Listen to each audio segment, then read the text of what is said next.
Aquarius rising. How you doing, Aquarius? This is your reading for the Gemini full moon that happened on the 15th of December 2024. I'm recording this after the event, the day after on the moon's day. The ascendant at the time of recording is in Aquarius. We were very much in alignment, and I know it's after the event, but I work with 6-month cycles, so the messages that come through in these readings are here to serve you till the Gemini new moon next year. Inshallah, so you're not missing out on anything that comes through. Itala,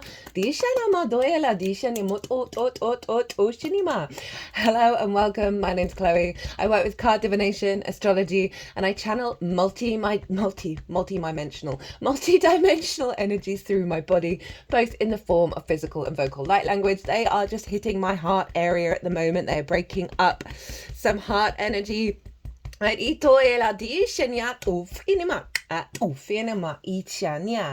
apologize for the delay in getting these videos out, but the Mars retrograde series took up more time than expected. That's a huge transit. Mars retrogrades the least out of all the celestial bodies. It's every 2 years. It's in the sign of Leo, opposite your sign Aquarius, and then the sign of Cancer. And there's also 50% off all private readings linked into the Mars retrograde. Email me directly if you want to take up that offer. But as I said, you're not missing out on anything because I work with 6-month cycles. So I read for the rising signs, and those of you who don't have Aquarius in the first house, look to the house that it does fall in. Look to the themes of that house, as well as all the other meaning you've got going on in the sign of Aquarius, and you want to apply all of that meaning to the messages that come through, because it will be as if that Aquarius energy, wherever it falls in your natal chart, has now energetically moved to the first house. So the astrology for the rising sign will still link in. You've just got to apply your own natal chart meaning on top of it. For example, I've got Aquarius in the 7th, and I have my moon and my Jupiter are there. So I'd apply the themes of the 7th as well as the meaning of the moon and Jupiter to what's coming through in this reading. As always, take what resonates, leave what doesn't. So I'm going to break down the astrology for the rising sign. And while I do so, I'm going to be shuffling some tarot. There's going to be 2 piles on the selenite. The first pile is going to be the download that you've got over that full moon. Even though full moons represent a closing out of a cycle, they then bring in downloads that we work with over the next 6 months. So I'm going to focus on that, as well as the second pile is how to work with it. We're also going to get the card at the bottom of the deck, and if the deck is split at the time, we get the split card. I'm going to be pulling a couple of cards on Mercury moving direct. It was retrograde at the exact moment of the full moon, so I'm going to be pulling some cards for the direct motion that's going to be the energy to work with and how to facilitate it till the 3rd of January when it moves beyond the retrograde cycle. I'm also going to be pulling some oracle cards from 2 different decks. Now, Aquarius, if you want to deep dive further into this moon and get into the weeds of the astrology of it all, go check out the collective reading. That is where I break everything down of how everything's talking to each other at the exact moment of the moon, which forms an energetic blueprint that we then work with. Also pulled collective tarot cards, and it blew my tiny little mind that the cards immediately were coming out and representing everything that I was channeling and everything that was coming through. It was wild. Also channeled messages in there. I get more esoteric, more philosophical, talk about bigger things. So as I said, if you want a deeper dive, pause this video, go watch that, and then come back to how it relates to the Aquarius energy. So let's get into it. Aquarius rising. Where was this happening for you? Well, it's happening in your 5th house of joy, your creation energy. Everything I'm going to say stems from your creation energy. Amusement, games, play, pleasure, romance, dating, and love. And pleasure isn't just about that. We need to find it in other areas and not be so one-dimensional. Children, literal children, children that are your own, children you work with, figurative children such as your inner child, as well as creative things you birth into the world that feel like your children. You can get a lot of addiction here because the inner child often learns certain love languages at early ages, whether based on the natal chart, parental figures, ancestors, whatever it is, that then sees it recreating that and seeking addiction because it doesn't feel safe, it doesn't feel secure. So, full moon in this sign, an upgrade in your creativity, your how you find joy, an illumination around how, what it is that you need in terms of romance, dating, and love, right? Deep healing around your inner child. Whoa, okay. Okay, Aquarius. A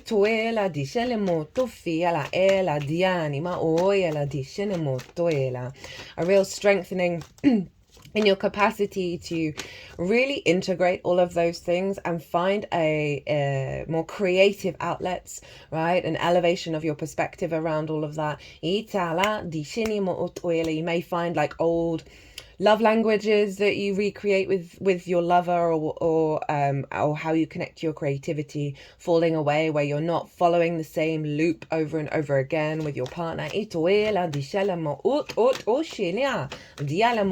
Seeking a more integrated and expansive understanding of how you want to show up and what it is that you want from that kind of dynamic, as well as how you're showing up for your creation energy, your joy. As I said, it's an upgrade around that.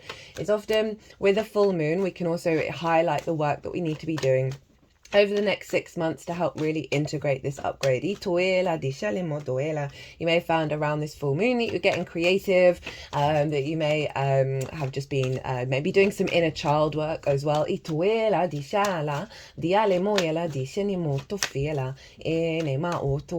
just feeling a bit more joy in your life. The moon is our intuitive body, our emotions, it's how we give and receive nourishment, and whether our needs are being met or not. So the moon can highlight where they're not being met, as well as where you want to be headed in order to get a bit more integrated nourishment and needs as you move forward. And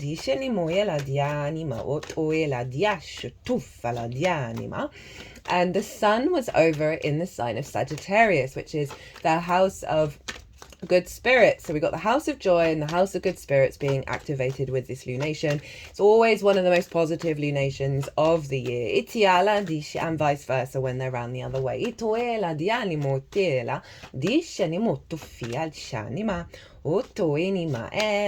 And the sun is in, so that's the house of good spirits, friends, groups and alliances, hopes and dreams, and reaping the benefits from your 10th house, which is your life path, career, visibility and reputation. So the sun has been moving through there for a while, so you've got a real focus on activating your hopes and dreams in a more elevated way, getting more vision and clarity around that. There may be a spotlight on, soul family and connection and community, and whether you have it or whether you don't have it, and what you want to do about that. You may be seen in a more positive light. There's more illumination of self when you're hanging out in groups.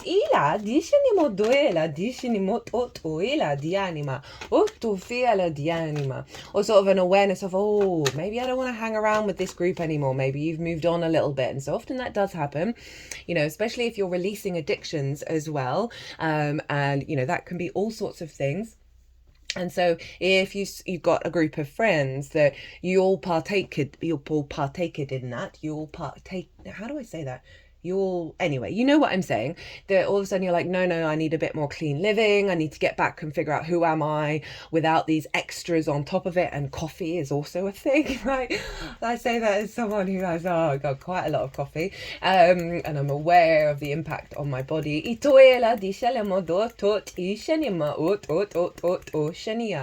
I'm trying to find different ways of it's just like the taste. I just like the taste. It's so good.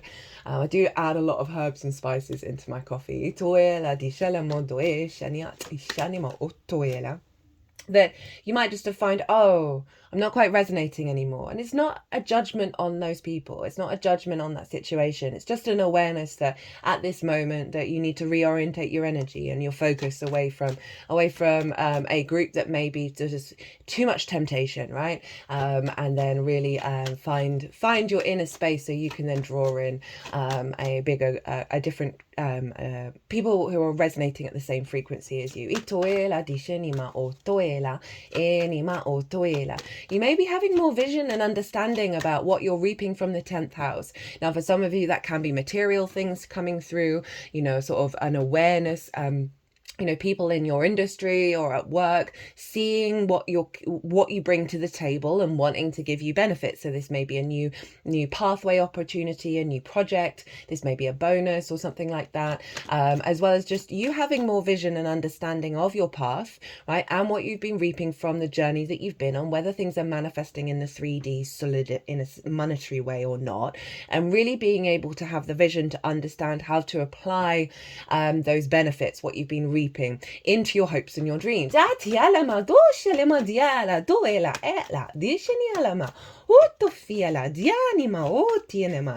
know, this also, the combination of these two houses is getting really creative, finding more passion in your creativity and pleasure in your life that's allowing you to hope and dream in a more expansive way. You might be finding that you've got a creative project on with groups that is collaborating and activating just a deeper resonance with feeling present on the planet, that's allowing you to hope and dream in different ways. People may be seeing your creativity in regards to your life path and your career, and really being visible, and they're going, okay, well, we want to hire that person next time round, or we want to give them that contract, or maybe more bigger groups are seeing what you're doing and you're getting more clients that way. So you can apply it in all sorts of ways.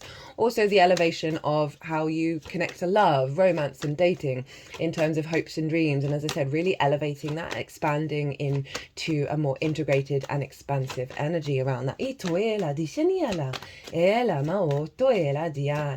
Now that's the sort of the main energy we've got going on with the full moon.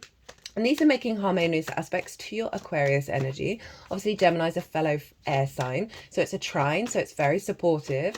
And then the fire sign in Sagittarius is a sextile, which is ruled by Venus. And so very creative energy flowing through you in regards to the expansion of your hopes and your dreams. Now, we want to look to the ruler of Gemini, because whatever's going on with the ruler is always influencing what's going on with the transit. And so Mercury, the ruler of Gemini, is over in the sign of Sagittarius. Itoela dishenima otoela dishinia dianimo otoela dianima itoela dishenima otoela dishenimo otoela enama ot ushinima.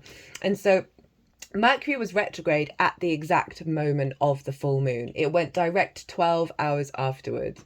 And so that retrograde is still locked in, and I talk about that in more detail in the collective reading of what the significance of that resonance is for us. But with that, excuse me, I'm just going to have to pause. Interestingly enough, I was talking about Mercury, so there's something that's blocked in your throat chakra, because I've got a tickle coming up. Blocked in your... I'm going to pause and come back and explain. Sorry about that, Aquarius. So there's something around a big reveal, right? Mercury retrograde in your hopes and dreams is a revisiting of past hopes, past groups, past situations where you may not have received what you've wanted from your career house, right, your life purpose house. And so often that's because we're not open to receive, right? And that's usually from things in our early years, right? Say that inner child, oh my goodness, I sound all funny. Say that inner child, didn't feel valued, right? And didn't feel loved. And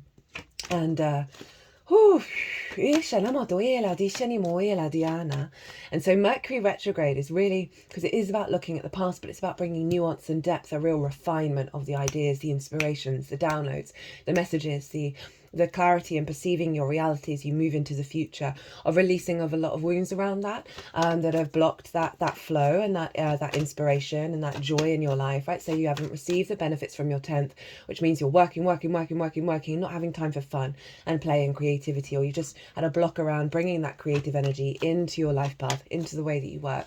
Mercury is really going to be facilitating that, right? And really activating a lot of clearing out of collective groupthink. They were just doing things around the third eye and the crown chakra. Itoela dishinimo. They're now hitting the heart chakra. And so there's something really blocking that Itoela that's going to come through the next part of this cycle, as well as getting lots of inspiration, lots of downloads that are more in alignment with the truth of your own frequency and not those conditionings and not the wounded inner child, right? The sort of not the delusion, the distorted perspective the inner child has, right? Because our inner child learns everything from a very sort of unconscious space, and it then takes everything very personally. And a lot of the things that happened that we take personally from our early years really had nothing to do with us. I'll give you an example. So I have got abandonment issues to do with my father because they broke up when I was very young. Right. And there were certain very dramatic situations that really compounded it, but it really had nothing to do with me. But I took it personally, and then I recreated that out in my relationships, right? My love relationships. And so there's something around this pulling back of the veil with that Mercury retrograde. And so it is going to be a time of heightened inspiration for you, my lovely Aquariuses.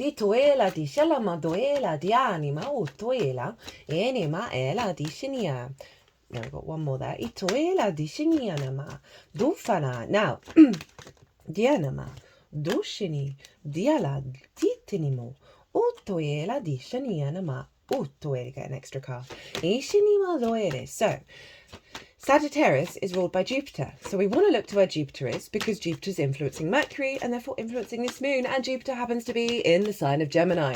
So they're in each other's realms. There's a feedback loop. They are ruling both the sun and the moon because, you know, Jupiter's ruling the sun.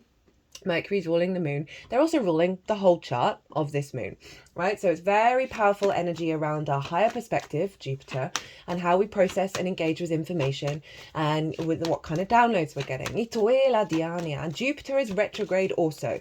So they are both retrograde. And this is why a lot of the readings have been very much, especially in terms of the second pile of how to work with it, are reflecting on the past. Not in a way to get stuck in it, but to allow us to heal and then clear space for the elevation to come in, for the deeper resonance, the deeper meaning to come in, which is what the retrograde's all about. Okay,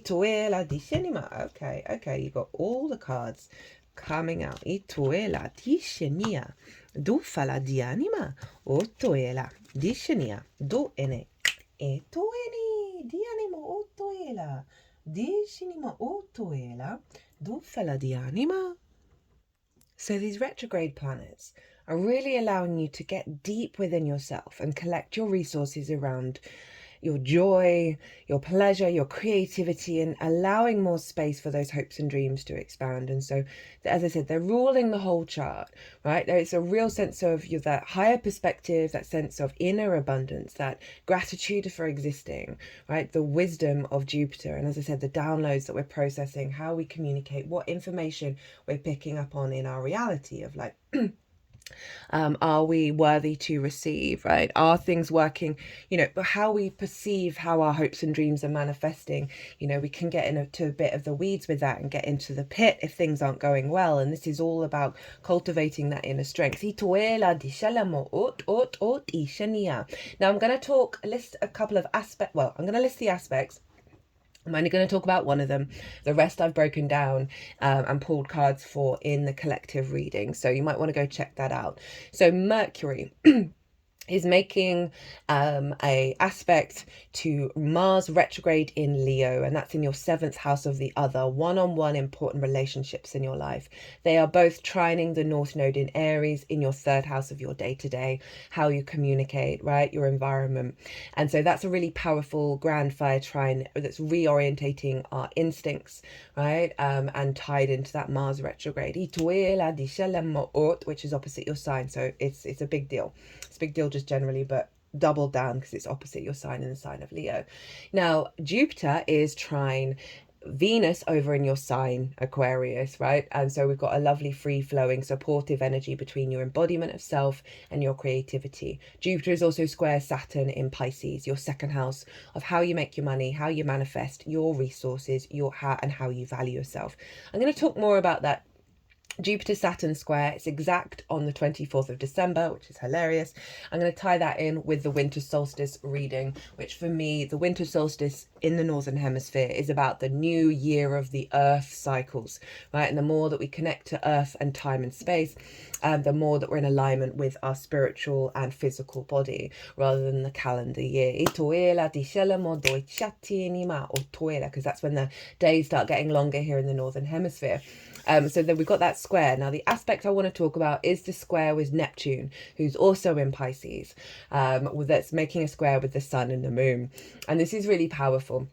Really, really powerful. And this is in your, as I said, your second house. This is your resources, your skills and your tools of how to manifest and bring in regular income, the things that you value, and most importantly, how you value yourself, right? If you don't value yourself truly, madly, deeply, right, then you can prioritize things that you put value in that then highlight that distortion, as well as you can't really access those skills and tools because you've got all that doubt running around, even if it's just in the unconscious realms. Now, and this is very tied in to the inner child energy, or certain love romantic relationships not working out in the way that you would like, usually based on the inner child and your creativity and how you find good spirits and how you connect to people and what you're reaping from the 10th house because of the distortion with the value. So this is really powerful energy, right? And I don't always say this word first with Neptune, is it's bringing in a higher level of mysticism, right? Of this sort of deep resonance of our incarnation and our capacity to build with it.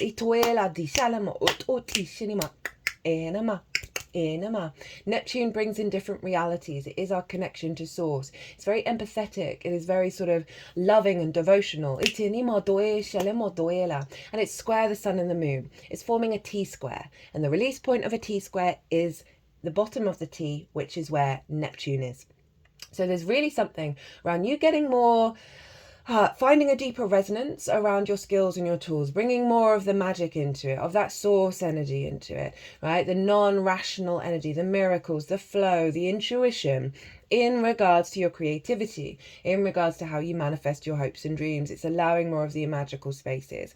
It's also elevating your sense of value, right? And finding unconditional love for yourself, which is going to have a knock-on effect with your relationships, both with your inner world and your outer world. That's allowing more joy and more connectivity to come in. We're allowing more openness to receive. But you really want to focus on your skills and your tools and elevating that from more unusual aspects, right? And allowing more space, allowing more play and more creativity to come in, because we've got these retrograde energies and it is about trying different things without expectations and seeing what comes up from that exploration. Bringing more of the awareness of you are a magical being into the way that you manifest. Allow the love of source to come in regards to how you value yourself. Allowing certain value systems to dissolve. That brings in the truth of your reality. That isn't based on the conditioning. Right, that's the astrology. I'm gonna now get into the tarot. Okay, let's get into it. This is I was going, Aquarius, what's going on? I mean, this is Pluto in your sign. Okay, so we've got the Chariot, we've got the Judgment card, and we've got the Ace of Cups, and this is so good, right? So the Chariot isn't trying to control where it's going. There are no reins, and it understands that every experience it's ever had is a resource for it to be able to move through the world from a place of victory. So it's a real 180 on flipping the switch on a lot of the wounds we may have. And I love this. I really love this for the 5th house, because it's giving you a sense of inner confidence and allowing you to move in different ways and really elevate the way that you come from your creation energy and come from this state of pleasure and play, and just the way that you're finding the joy in your life, right? You're letting go of the reins, right? You're allowing the universe to guide you, and you know you're protected, and you understand that inner child. There's bringing in an awareness and a healing with the inner child that what's happened in the past is a resource for where you are now and where you're headed, rather than like a negative deficit, right? They're doing stuff around the head. anima. Dialamo doela. And here we have the two sphinxes, the yin and the yang, the material and the metaphysical worlds in union with each other, guiding you forward. So there is that kind of Neptunian acknowledgement of bringing the magic into the 3D, and that's when you're going to feel more aligned with where you're headed in terms of your creativity. Cancer for you is in your 6th house of work, so I like that as well, of like bringing that creativity into the way that you work, having more creative ideas as well.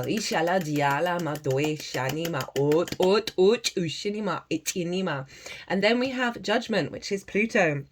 This is the resurrection ascension process, right?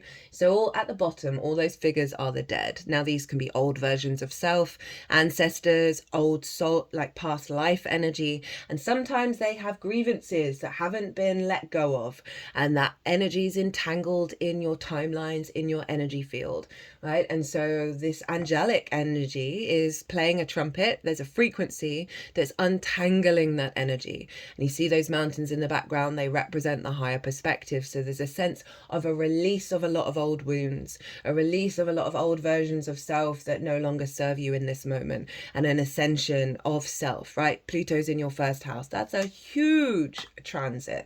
And so there's a real sense of letting go of the old wounds and the conditioning, and allowing a higher mind energy to come into your creation energy and your joy and your house of good spirits, right? That's allowing that to dissolve those wounds and really elevate how you tap into your joy. Doesn't mean about not having fun. It's just in a way that nourishes you rather than has that feedback loop of addiction, right? And the closed loop circuits of some of our mindsets of how we perceive what we want and what we're capable of. And then the Ace of Cups, been showing up a fair amount for everyone, and been a lot of cups just in general because of that Neptune, the power of that Neptune energy in Pisces. And this is an overflow of love, of creativity, of imagination, of your flow state. And there's the Dove of Peace, representing conflict is calmed the fuck down, right? There's this inner peace within yourself, this inner love as well, and the capacity to find the overflow, to find those resources, to be creative, to find the fun, find the pleasure. This is a renewal. It's a new energy. So it's such a clear upgrade here. Beyond the old paradigm. Lots of very inspirational ideas if we think of the water of your 2nd house, of your skills and your tools and how you value yourself, and upgrade in those as well. Really working with them, having a lot of inspirational ideas and capacity to apply it into your skills and tools, that's then elevating where you're going in your hopes and your dreams. They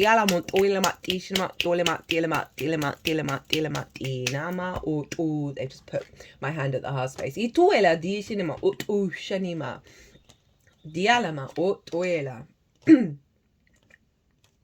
Right.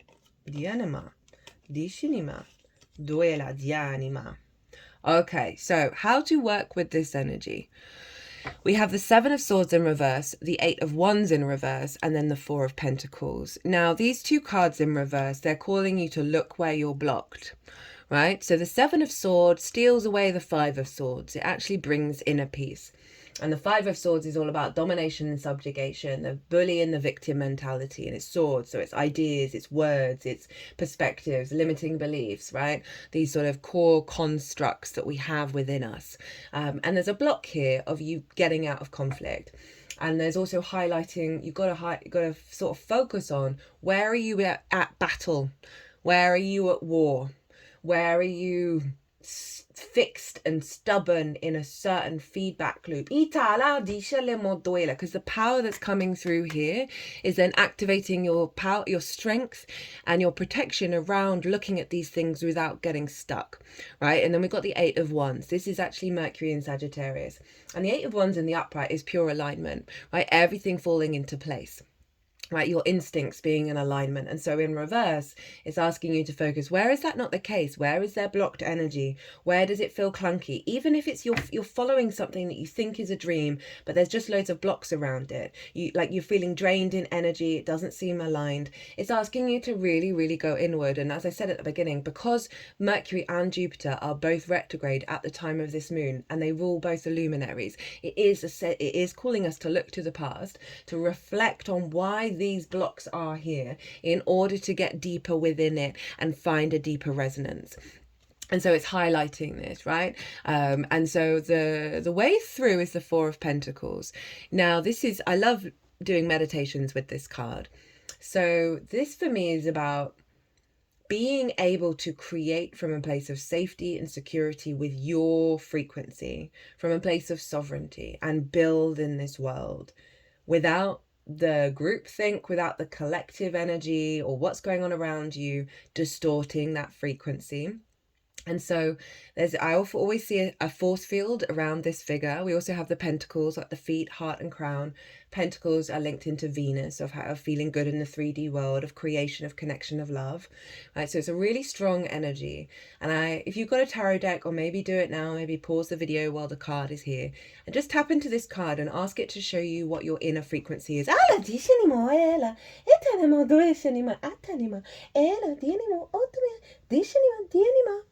And that can really help you sort of understand what the truth of yourself is, rather than what you think it is, right? As well as doing protection energy in the morning, in the evening. I find the mirrored double-sided mirror egg of love is a good one, and that's where there's a mirror on either sides of the egg that you envisage you are within, and that it bats off whatever's coming towards you with love, and whatever you're internally putting out, right, back with love. And so this can really protect your energy from the outside world.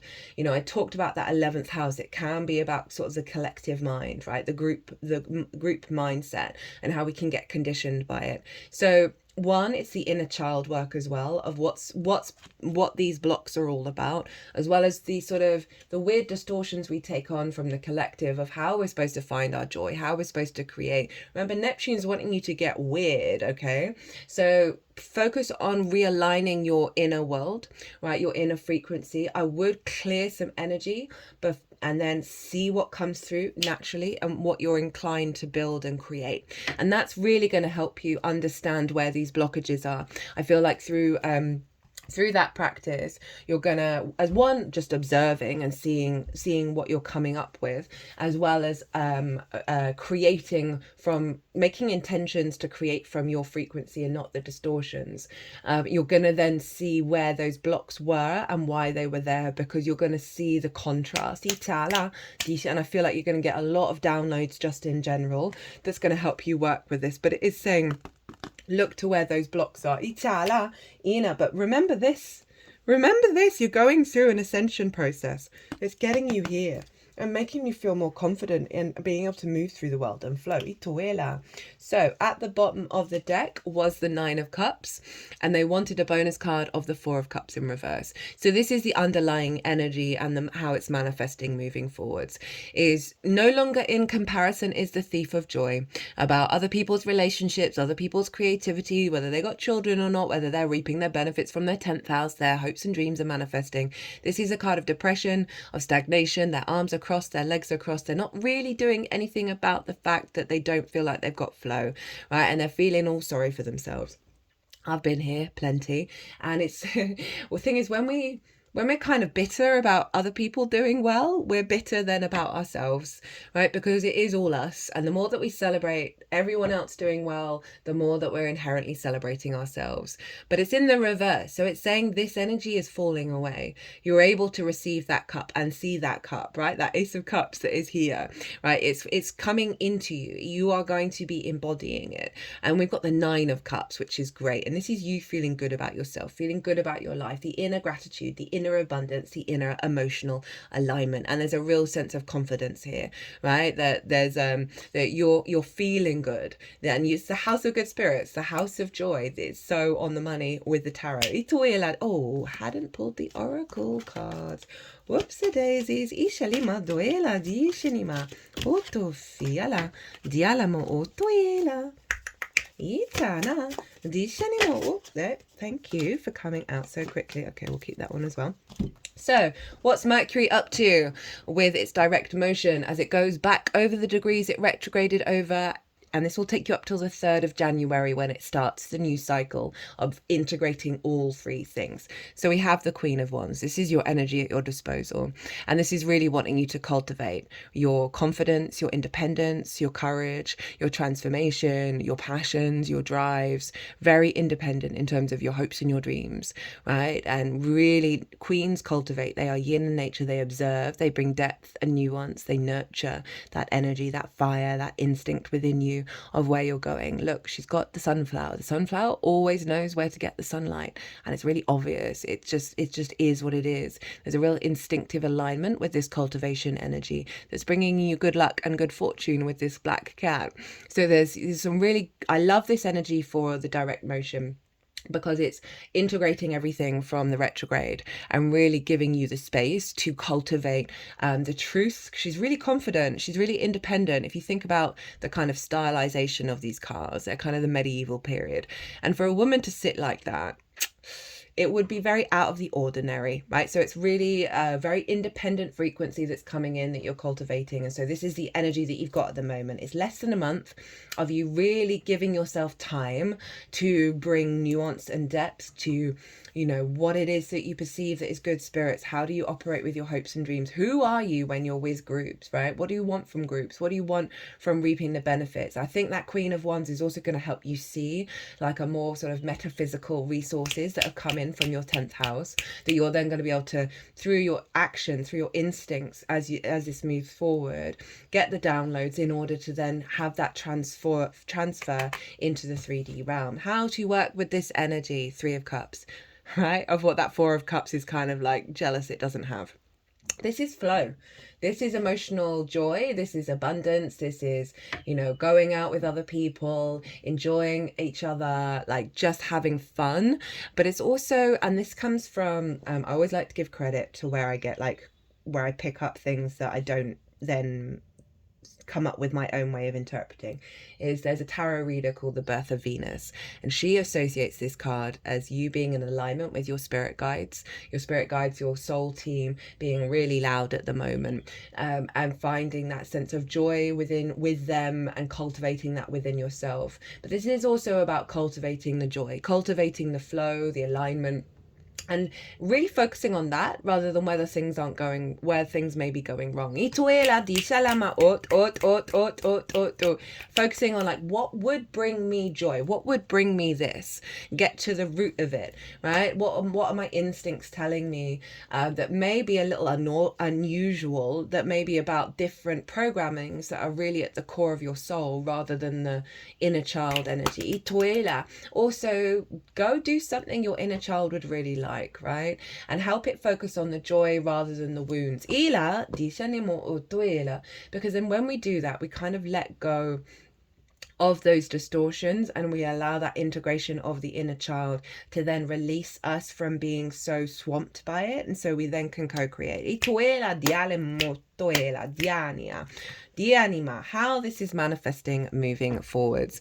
We have the 9 of Pentacles. Hello, Venus in Virgo. This is about you being confident and independent enough, right? And having the strength of character to know what you need to do in order to bring about a holistic life. And so often this can be about saying no, setting boundaries, having sort of bit tunnel vision in order to create this holistic life. Happy home, happy work, right? She's done the right thing in order for her to find the joy, find the creativity, find the abundance. And so this Mercury in your 11th house, it's going to start manifesting moving forwards of having the ideas, having those brainstorms that you know what you need to do in order to manifest your hopes and your dreams, Aquarius. I love that.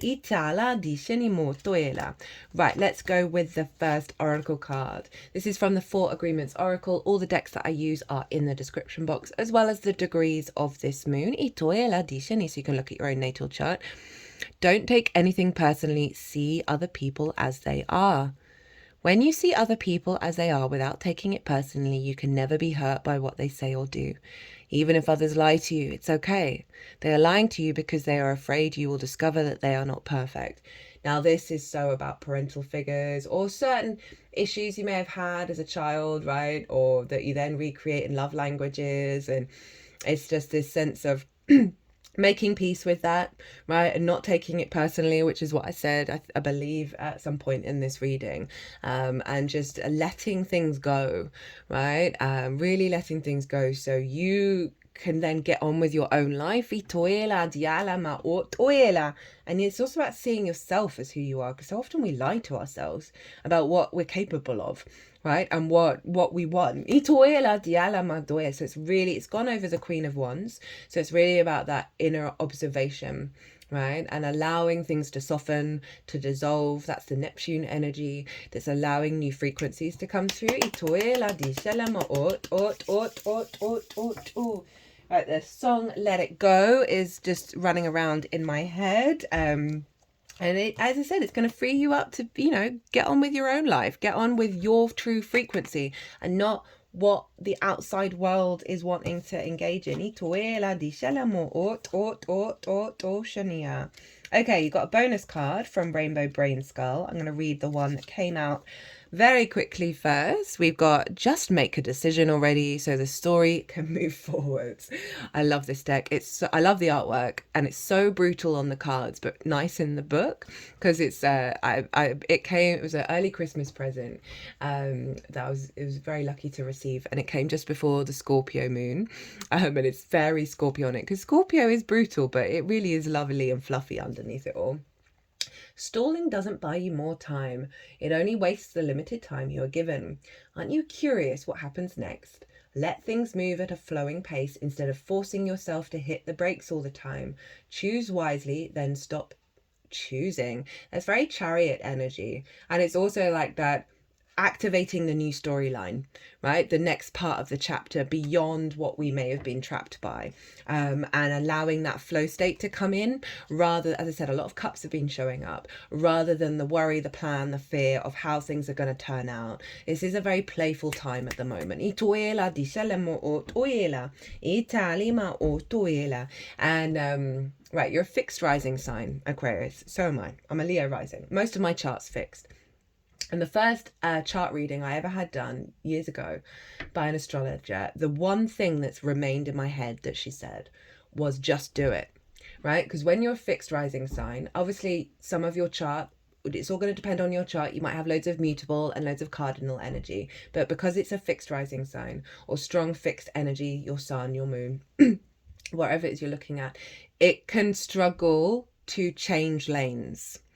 Right, it can really struggle to change lanes or instigate things, right, and it can lead to procrastination, and it can lead to stagnation and like non-moving.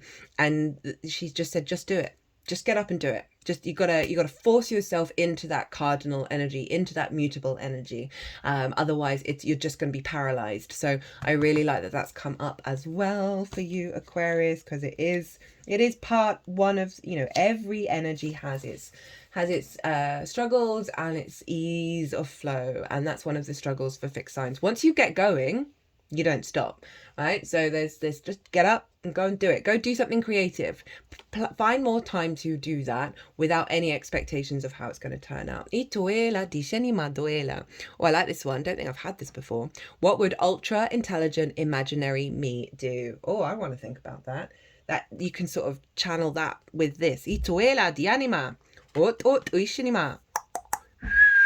Di alama. Ot it at it.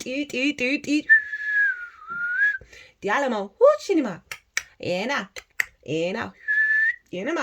Heed the wise advice that you would give to others. It's easy to give advice, but why do we avoid listening to it ourselves? Because it's comfortable to stay where we are, even if changing would ultimately be better. So just take your own advice, dummy. I also love that with the imaginary me, of like the creative side of yourself, the creative part of your soul coming through into the 3D world. And this is all helping with this, of like, where are there blocks? How can you shift and change those blocks?